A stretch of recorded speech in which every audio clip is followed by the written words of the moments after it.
હવે યુનિટ જે છે 2 નંબરનું એની અંદર ઉદાહરણ જોઈએ તો મોસ્ટ એમપી છે, બોર્ડની એક્ઝામની અંદર પૂછાઈ શકે છે અને 1 માર્કનો તો હોય જ છે, એટલે ખાસ કરી લેવો. હવે પ્રત્યેક આલેખ માટે પી ઓફ એક્સના શૂન્યોની સંખ્યા મેળવવાની છે. પી ઓફ એક્સ કીધું છે તમને એટલે એક્સ અક્ષ ઉપર જોવાનું, પી ઓફ વાય આપ્યું હોય તો વાય અક્ષ ઉપર જોવાનું.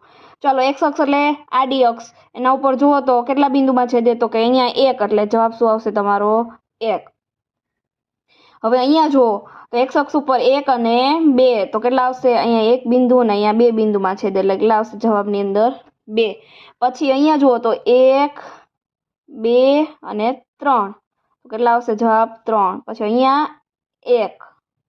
હવે જુઓ તમને વાય અક્ષ ઉપર કીધું હોય ને તો અહીંયા 1 આવશે, પછી અહીંયા 1 આવશે, અહીંયા પણ 1 આવશે અને અહીંયા 1 આવશે. ઓકે, હવે અહીંયા જુઓ એક્સ અક્ષ ઉપર 1, પછી વાય અક્ષ ઉપર કીધું હોય તો 1 આવશે, પછી એક્સ અક્ષ ઉપર 1, 2, 3 અને 4 તો જવાબની અંદર શું આવશે 4, અને વાય અક્ષ ઉપર કીધું હોય તો કેટલા આવશે 1.